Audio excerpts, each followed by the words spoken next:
प्रदोष का व्रत संतान प्राप्ति के लिए, सुखी वैवाहिक जीवन के लिए बहुत ही अच्छा व्रत माना जाता है। ऐसा कहा जाता है कि जो भी महिलाओं को संतान संबंधी परेशानी आ रही है, गर्भधारण नहीं हो रहा है, शादी को कई साल हो गए हैं और अभी तक मातृत्व का सुख प्राप्त नहीं हुआ है, उन्हें शिवलिंग की उपासना करनी चाहिए। शिव भगवान की पूजा करने से, माँ पार्वती की पूजा करने से, माँ भगवती की पूजा करने से संतान संबंधी जो भी परेशानी होती है वो दूर हो जाती है, संतान का सुख निश्चित रूप से प्राप्त हो जाता है। और साथ ही साथ अगर प्रदोष के साथ मासिक शिवरात्रि एक ही दिन पड़ जाती है तो यह दिन और भी शुभ माना जाता है। जिस दिन मासिक शिवरात्रि और प्रदोष एक ही दिन रहे उस दिन ऐसा शुभ मुहूर्त होता है, ऐसा शुभ दिन होता है कि अगर आप विधि विधान से शिव भगवान की पूजा अर्चन करते हैं, व्रत रखते हैं, कुछ सरल से उपाय कर लेते हैं तो निश्चित रूप से संतान की प्राप्ति होती है, गर्भधारण होता है, मन चाहे संतान की प्राप्ति होती है। आपको बता दें कि इस बार चैत्र माह का जो पहला प्रदोष है उसके साथ ही मासिक शिवरात्रि भी है। यह 27 तारीख को है। 27 तारीख को गुरु प्रदोष है और उसके साथ ही मासिक शिवरात्रि का दिन एक ही दिन होने के कारण ये बहुत ही शुभ दिन माना गया है।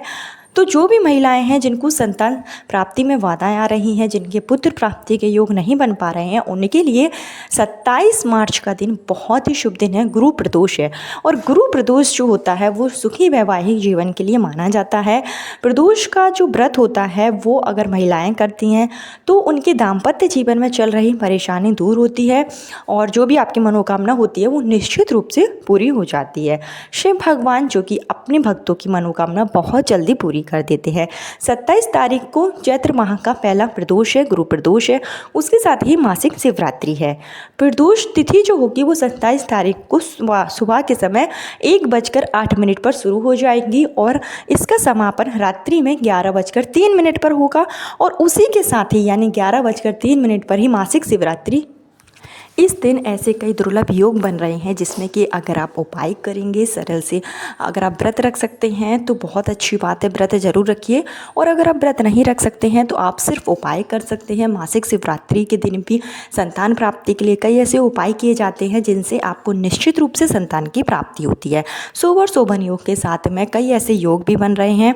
साथ ही साथ सतविक्षा नक्षत्र है जो कि पूरे मासिक शिवरात्रि में रहेगा और उसके बाद में द्विपुष्कर योग लग जाएगा जो बहुत ही शुभ योग जाता है। ऐसे में जो भी आप उपाय करेंगे, विधि विधान से माँ पार्वती और की पूजा पाठ करेंगे तो निश्चित रूप से आपकी जो सूनी गोद है वो जल्दी से जल्दी भर जाएगी।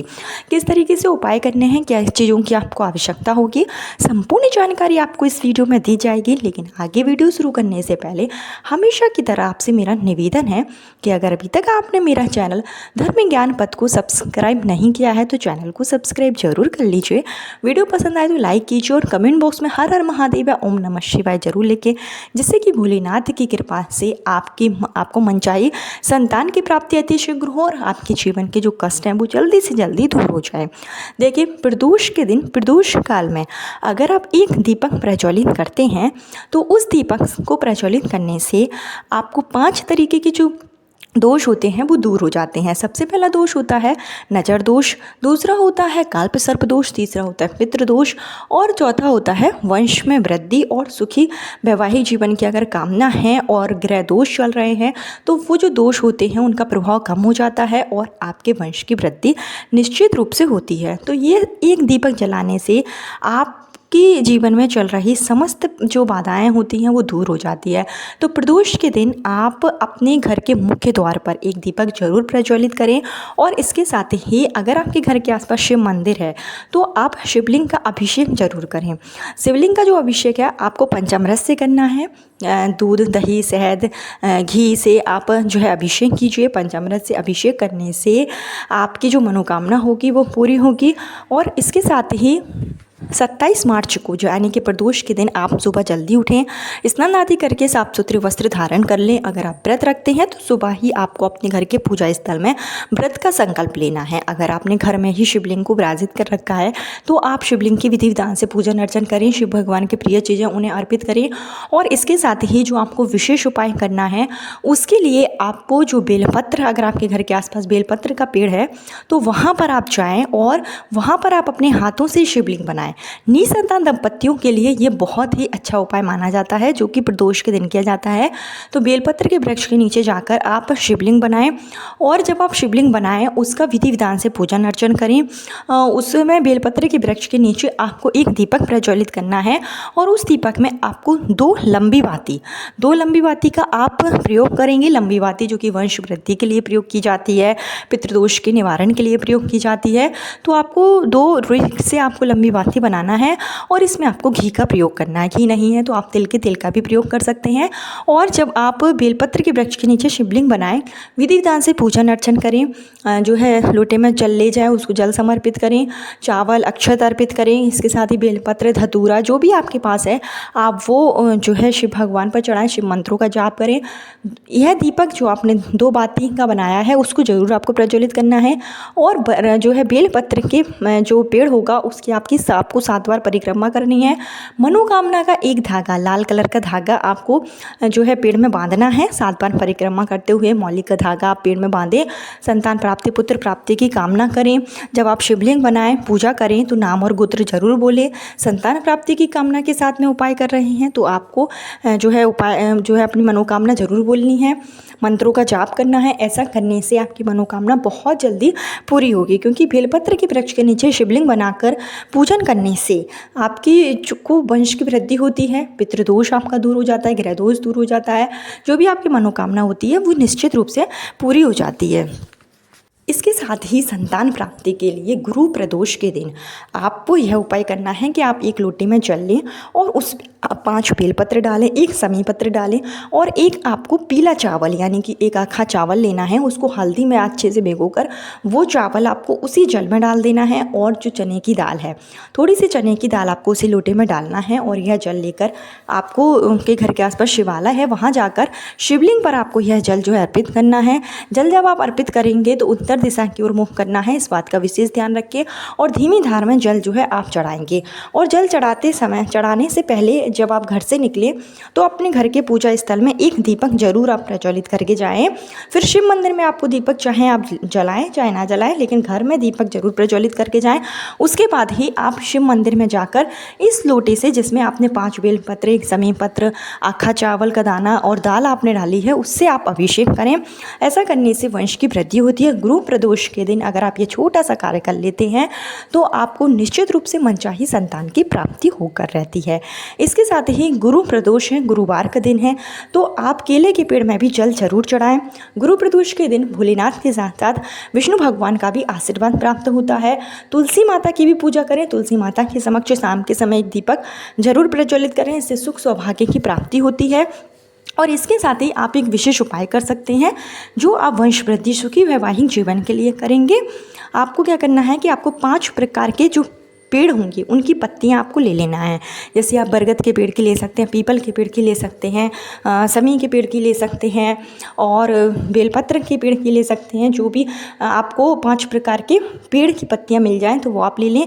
ध्यान रहे तुलसी की पत्ती आपको प्रयोग में नहीं लानी है। इसके अलावा आप अन्य प्रकार के पेड़ों की पत्ती ले सकते हैं, और यह जो पत्तियाँ हैं वो आप मंदिर में लेकर जाएँ, और शिवलिंग पर जब आप विधि विधान से पहले पूजन कर लें तो यह जो पत्तियाँ हैं वो एक एक करके आपको अपनी मनोकामना के साथ में शिवलिंग पर चढ़ानी है। शिवलिंग पर अगर आप 5 प्रकार की पत्तियां चढ़ाते हैं गुरु प्रदोष के दिन, मासिक शिवरात्रि के दिन, तो आपकी मनोकामना बहुत जल्दी पूरी होती है और आपके वंश की वृद्धि होती है। ये छोटा सा उपाय है, लेकिन इसका आपको जो फल है वो अतिशीघ्र मिलेगा। तो ये छोटा सा कार्य आप जरूर कर लें।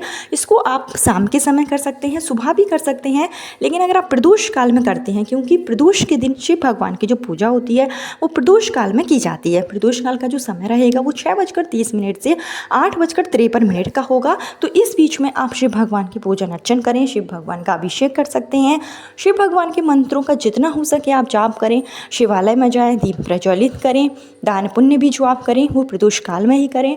तो निश्चित रूप से आपके जो रोग होंगे, जो कष्ट होंगे वो दूर होगा।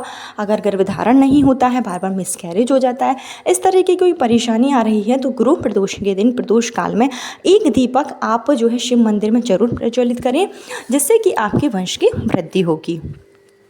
इसके साथ ही संतान प्राप्ति की कामना के साथ में इस दिन आप शिवलिंग पर जो है अपने हाथों से, अगर पति पत्नी दोनों मिलकर घी का लेपन करते हैं, मतलब कि अकेले घी से ही अभिषेक करते हैं, तो इससे वंश की वृद्धि होती है। कोई रोग होता है, जो कोई कष्ट होता है वो दूर हो जाता है। अगर पति पत्नी दोनों मिलकर घी से अभिषेक करते हैं तो ये बहुत ही शुभ माना जाता है। और इसके साथ ही जो है गेहूँ जो होता है वो संतान प्राप्ति के लिए, वंश वृद्धि के लिए एक वरदान माना जाता है। तो करीब 1 मुट्ठी के आसपास आप गेहूँ ले लें, गेहूँ नहीं है तो आप जौ ले सकते हैं, और यह लेकर आप शिव मंदिर में जाएं। शिवलिंग पर अगर आप एक एक करके, यानी कि 108 गेहूँ के दाने अगर आप शिवलिंग पर चढ़ाते हैं, ओम नमः शिवाय का जाप करते हुए संतान प्राप्ति की कामना के साथ में, तो आपकी कामना निश्चित रूप से पूरी होती है। तो गेहूँ आप शिवलिंग पर इस दिन जरूर चढ़ाएं। और इसके साथ ही धतूरा चढ़ा सकते हैं। बेल का अगर फल मिल जाता है तो और भी अच्छी बात है। जब आप विधि विधान से शिव भगवान की, बेल का जो फल होता है वो वंश वृद्धि के लिए माना जाता है। तो बेल का फल अगर आपको मिले तो बेल का फल एक जरूर चढ़ाएं। और इसके साथ ही आप संतान प्राप्ति, पुत्र प्राप्ति के लिए पार्थिव शिवलिंग का निर्माण कर सकते हैं। इसके लिए आपको कहीं जाने की ज़रूरत नहीं है। आप अपने घर में ही, आपके गमले की मिट्टी है, जो भी गमला है, तुलसी को छोड़कर गमले की थोड़ी सी मिट्टी लें, उसमें आप जो है माखन मिला सकते हैं, गाय का दूध मिलाएं और घी मिला सकते हैं। इस तरीके से अगर आप पार्थिव शिवलिंग बनाते हैं और पार्थिव शिवलिंग पर विधि विधान से पूजन करते हैं, संतान प्राप्ति की कामना के साथ में बेलपत्र है, धतूरा है, शमी पत्र है, वो अर्पित करते हैं, सफ़ेद फूलों से श्रृंगार करते हैं, और इसके साथ ही दीपक प्रज्वलित करके मंत्रों का जाप करते हैं, तो पार्थिव शिवलिंग का निर्माण करने से आपके वंश की वृद्धि होती है। जो भी आपकी कामना होती है वो निश्चित रूप से पूरी हो जाती है। और जब आपकी पूजा अर्चना हो जाए, तो मतलब करीब 1-2 घंटे के बाद जब भी आपकी पूजा हो जाए, तो आप एक लोटे में जल लें, और जहाँ पर जिस गमले में आपने पार्थिव शिवलिंग बनाया है उसमें आप वह लोटा जल डाल दें। यानी कि उसी जो पूजा के बाद में आपको उसी गमले में विसर्जित भी आपको कर देना है, विसर्जन जरूर करना है। विसर्जन करने के लिए आप लोटे में जल लेकर जो है आप उसी जो है मिट्टी में डाल दें, शिवलिंग के ऊपर डाल दें, जैसा तो ऐसा करने से शिवलिंग जो होगा उसी गमले में जो है विसर्जन भी आपका हो जाएगा। आपको कहीं जाने की आवश्यकता नहीं होगी।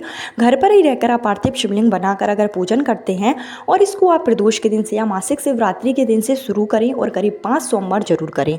अगर ऐसा आप करते हैं तो विधि विधान से करते हैं, तो निश्चित रूप से भोलेनाथ की कृपा से सोनी गोद जल्दी से जल्दी भर जाती है। संतान प्राप्ति के लिए पार्थिव शिवलिंग बनाना, और पार्थिव शिवलिंग बनाते समय उसमें माखन या घी या गाय का दूध मिलाकर शिवलिंग बनाकर पूजन करते हैं, तो ये बहुत ही शुभ माना जाता है। तो 27 मार्च आपके पास बहुत ही अच्छा दिन है। इस दिन प्रदोष और मासिक शिवरात्रि एक ही दिन है। यह दिन बहुत ही शुभ दिन माना जाता है। इस दिन आप उपाय करें, आपकी मनोकामना निश्चित रूप से पूरी होगी। गुरु प्रदोष है।